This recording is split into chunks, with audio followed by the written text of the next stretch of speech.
having a platform that gives you governance on your data, it means that you can sleep at night.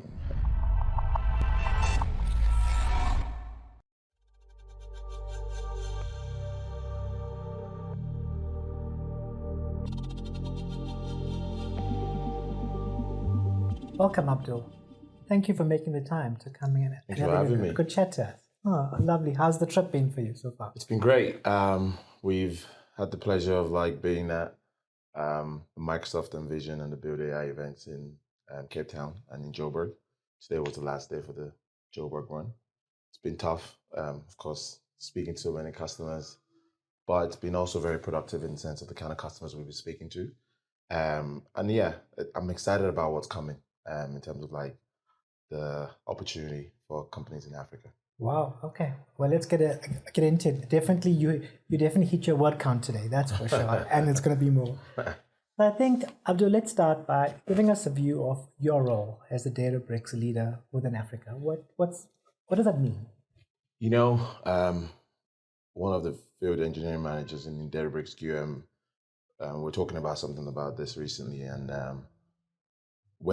this role essentially allows you to sort of be an entrepreneur, because you're the person that leads marketing, you're the person that drives business, you're the person that sort of sometimes you have to, it's like having so many wives managing sort of the partners, the cloud partners as well. But I love what I do because I love the lifestyle that it gives me. I love people. I have a very curious mind, and I just love helping these customers. And because I'm African, first, so before I'm a salesperson, I wanna help Africa. I want companies in Africa to wave their flag in a lot of this summits that we have, globally, and it's an African company, that we can see there. So that's what I wanna do. Oh, let's start there. Mm-hmm. Talk to us about your African roots, and how did it shape you as a technology leader? So what's quite interesting is, my parents are Nigerian, so I grew up in Nigeria up until I was I was 8 years old when I moved from Nigeria to Dublin. And growing up in Dublin, young Black kid, didn't know a lot of people that looked like me, but it shaped my vision of what I wanted to achieve in life. I had this weird scenario where the school teacher sort of wanted to put me 2 classes down because he thought, yeah, all these Nigerians say they're smart, but they're really not. So in a weird way, I wanted to prove him wrong. Absolutely. And I feel like I had that chip on my shoulder pretty much all through high school and university. I mean, it serves me well now because I built this whole work ethic of wanting to prove people wrong. But I think ultimately it's shaped my sort of tenacity and my love for the continent. I came to Africa for the first time after moving, when I was a kid, when I was, I think, probably about 7, 8 years ago. And, I was sold. I came to South Africa for the first time. I went to Kenya for the first time, and it just changed my life. I realized that this is what I wanted to do. I don't give much to charity, but what I want to do is I want to be able to give back by helping organizations on this continent to deliver and solve problems. And I've tried to work with customers as exciting as possible to sort of help achieve that for them. Your story inspires me in the Indian culture. So we call it seva. And seva means, giving back. So I think there's a lot that we can share together in terms of giving back to our clients. Yeah. But let's talk about the value that you do. And, could you just give us a view? So Databricks plays a very pivotal role in the data and the AI space. Mm-hmm. So just give us a view of what's the value of Databricks. I think the biggest compliment Databricks has is I don't think I sell Databricks. Most of the time, I've worked for several technology companies, but when you meet a customer that just is so happy, especially the ones that are using it with a level of maturity, you don't have to sell it. So I think from a value point of view, it's very simple. Many organizations today, with the economic crisis that everybody has, most organizations are wanting to do more with less, or they're wanting to streamline or they're cutting. So cost is a major thing, and that's the biggest driver, I think, for most executives, or at least CFOs that care about bottom lines. I think the other thing is, out of a lot of the platforms out there, Databricks is one of the only platforms that is AI ready today. So if you can get your data right, you can actually harness a lot of value because it's AI ready. And the other thing is the openness of the platform. And I use the word openness in two categories. In terms of open standards, we have open source technologies because that's what we've built on. We open source everything. And then the second area is like we're an open platform where there's a lot of integrations that allows organizations to not be so stuck in using Databricks solutions only.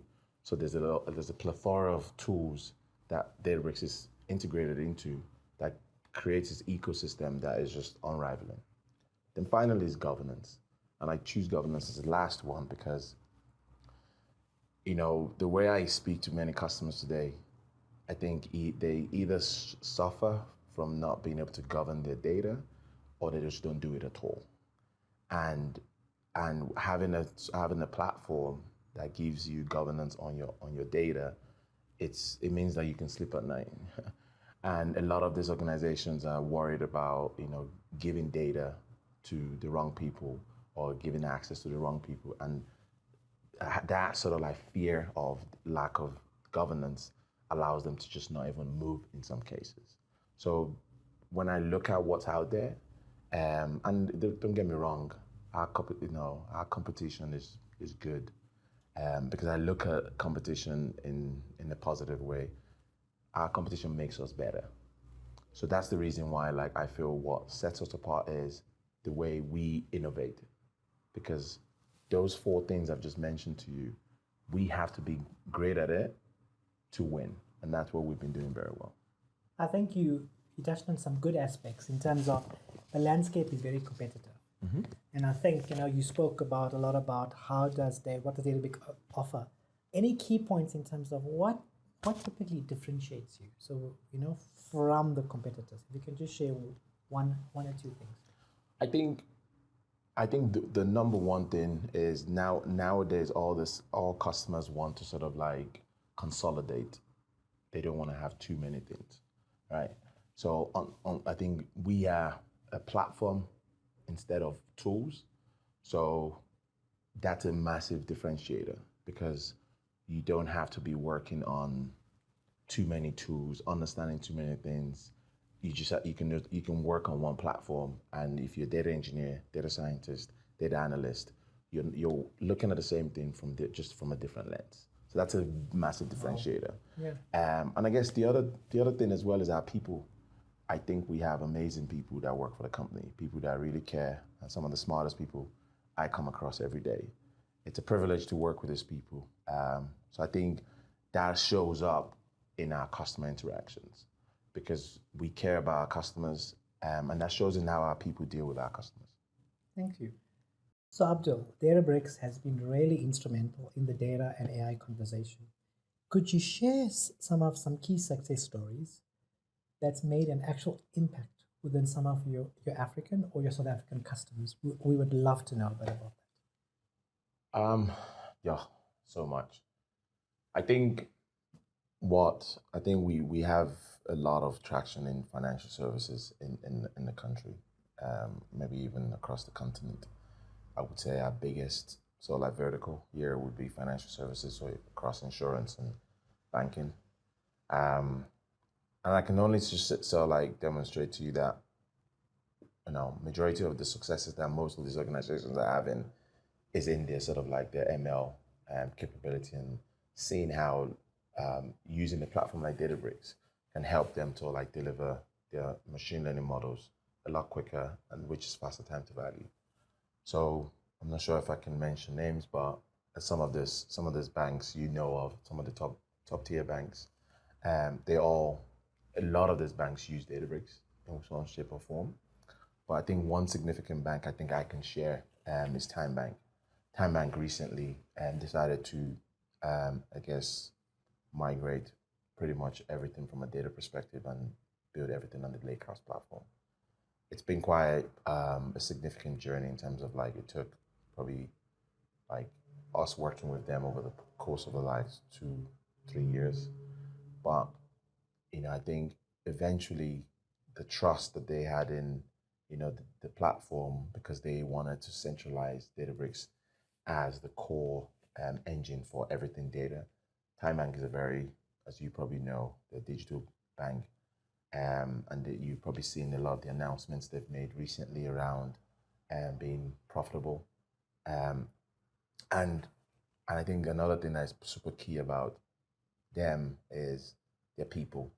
I think they, it's been a pleasure working with them, but I think part of the success that we've had there has been because of the people, and they've always sort of like been open about what they want to do, because sometimes when you work with customers, um, either from a place of lack of trust or maybe they've been bitten before, and they don't want to open up about what they want to do. But I think because we're very transparent in our capabilities and what's coming, and we like to always work with customers in a strategic way, we see that they've had a lot of success with Databricks as a result of that. And I'm so excited for what's coming, because there's so much, in the Gen AI stuff that they're trying to do, and building a lot of sort of like cool data products. And I foresee them taking a lot of subscribers from a lot of the other bigger banks. Nice. Talking about what's coming next, Mhm. I think the DBT and the Databricks relationship and the partnership is quite strategic. Mhm. I would like to know, what are some of your thoughts on the vision for growth, and what does it mean for you, this partnership, and for South Africa and for Africa? So I think it's DVT is strategic for us for a couple of reasons. Number one, it's your brand equity in the market, because we don't have to tell people who you are, right? Because you already have that brand equity. So that aligns with our own ethos. A lot of people know Databricks or they know Spark. So I think that aligns very well. I think the other thing that's quite key is it's again like the way we've worked strategically in aligning. It's really helped us sort of like you know it's helped us sort of like shape how we want to sort of like work with partners in the region, partners that sort of like that want to align with us strategically. It allows us to sort of like know where we can put resources and where we can put a lot of our focus as well. Because at the moment, everybody wants to be a Databricks partner. It's great, but at the same time, we can't have everybody as a partner, because then there isn't enough focus. So what us working with you strategically also does is it gives us focus. So we have a handful of partners that we have that kind of relationship with, because we know like the market is huge. And I think the opportunity for DVT is beyond Africa, as you probably well know, um, because I think I form part of a larger team, which is Southern Europe, Middle East, and Africa. But if I think about my book of business this year, even though the business in Africa grew 83%, it was just 1% of that whole team. Absolutely. So when I think about the market opportunity in this region, or in the overall EMEA region, I'm excited for the kind of success you guys are going to have, because I think it's been a pleasure working with you up until now, and hopefully we can put a lot of that success in the customer environments as well, so that way then we get more and more business done in the customer environment. When we first started the relationship, it's built on trust. And I think we've both kept that promise to each other, DBT and Databricks. And I think, to your point, Abdul, the amount of strategic decisions we're making within South Africa, within Africa, but even in the UAE and actually UK, is actually phenomenal. So we're also gearing up for that growth and for that success to take this to the new level. Yeah, no, I think, you know, I always say to people like, I actually don't have to do much work in terms of like trying to convince people about Databricks or partners about Databricks. But I think the number one thing for me, in terms of like working with customers, is I want the customers, because I want the customers or partners to be able to trust us. And trust is very simple. Just do what you say you're gonna do. And I think that's what we see from you guys, when we've offered feedback or offered recommendations. We feel like you guys have always just sort of like aligned with that. And I just see this sort of like blossoming. There's only one way, which is up. Thank you. Same here. Absolutely. Let's talk about a bit of implementation. What have you seen in actually implementing success within Databricks clients? But there's always been challenges. Could you share what are those key challenges for potential customers to kind of look at? So I think skills gap and skills retainment is a major issue in Africa. So even if you have the skills, can you keep them? And how long can you keep them for? Because everyone is trying to get their brick skills.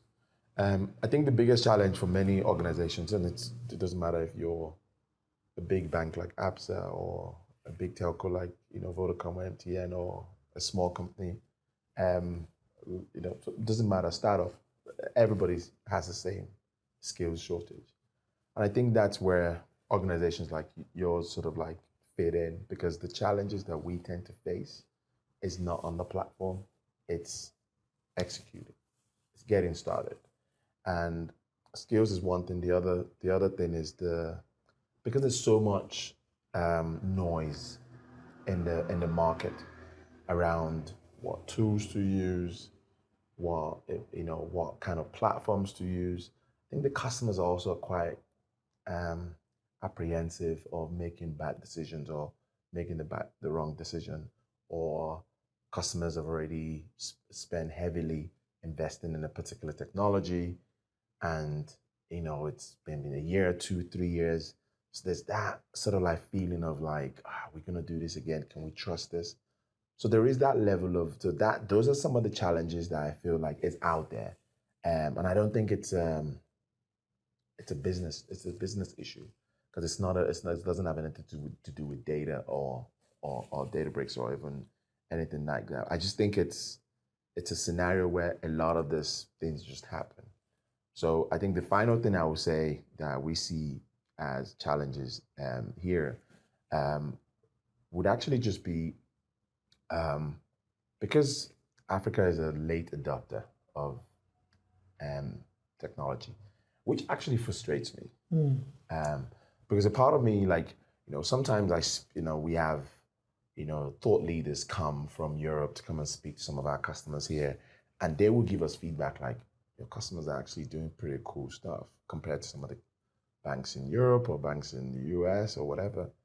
So African banks or African organizations or African telcos or these retail brands, they have so much opportunity to sort of like lead, rather than sort of like for other regions to sort of like lead. So I think that's the other thing that really sort of like encourage that. It's not about failing. You're gonna fail anyway. It's how you fail. Fail fast and learn from it.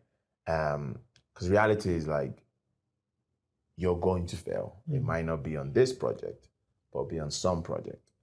But rather than sort of like trying to avoid failure, just fail, learn fast from it, and move on. So and that's the reason why we work with partners like yourselves, because we try to help customers de-risk the success of their projects. And by having a combination of like a 80-20, where 80% is a local partner and 20% is Databricks, and that 20% is actually more assurance services. And that does two things. One, we want to sort of like support the economies in the African continent. So there's no point all of this money going to European businesses or American businesses if it can support the economies in Africa. That's number one. Number two, a lot of the organizations actually want to work with local South African businesses, because yes, South African skills, they have the competency here. They have the competency in Nigeria. They have the competency in Mauritius. We have a customer there. They have the competency in Ghana. So why not use this skills in the continent? So I think those are the major challenges we come across. And but yeah, I think it's getting smaller and smaller because organization, and the good thing is success tends to sort of like breed behavior. So once people see somebody else say, oh, this is what we're doing and this is how we're doing it, we're seeing more of that. So like making people follow suit in trying to sort of like take the punt on something like Databricks. You know, one of the approaches DVT followed was to ensure our technical skill team all get certified on Databricks, whether it's the engineering stream, the actual analyst stream, or the data science stream. So that's what actually we're doing to ensure we close that skills gap to get deep OEM knowledge with your product, but also partnered with those scars of actual implementation. Yeah. You know, learning on the floor, learning on the job. You know, to your point, Abdul, that's actually priceless. You know, getting there. Looking forward, what's next for Databricks? You know, how is the company evolving in the data and the AI space? Could you share some of that with us? So I mean, I'm not sure you're aware, but like, you know, in the last probably 12 to 18 months, I think we've made 2 acquisitions. One of them, of course, being Mosaic, and the other being Acuan. I think both of which are being slowly and surely being sort of like incorporated into the platform, so it gives you that platform feel. But I think the one thing that I'll give our leadership, and when I say our leadership, just the executive leadership, but even the sort of like the middle level management as well, is like, I think most employees have confidence in the decision making for the business. And you know what I mean? Like, because sometimes, you know, you hear these things that we just bought this company or with, but like, for me, I can only speak for myself. I'm just not worried about it because I have confidence that they're making the best decision for the company. And because our founders are, I would say, they're practitionalists, you know, and they're also people that they care about, you know, making a difference to the data and AI space. So we make a lot of investments in sort of like a lot of data and AI companies in the ecosystem. So I have a very like if I meet, like yesterday I was at the Build AI event and I had a lot of students come up to me and they wanted some sort of, and I was like, just whatever you do, just make sure you do data or AI. Yeah. Just make sure that's what you do, because it's in its infancy. If you think about where IT was almost 30 years ago, that's where AI and data is right now. It's in its infancy. So we are so lucky that we're at the forefront of it. And I'm super excited for what's to come, because as I said, the people driving the ship, we have confidence in them. So I'm looking forward to it. You know, it's a new currency now, and it's about how do we leverage that currency into new organizations. Before we conclude, what advice would you give organizations in terms of how would they leverage their data and the AI more effectively?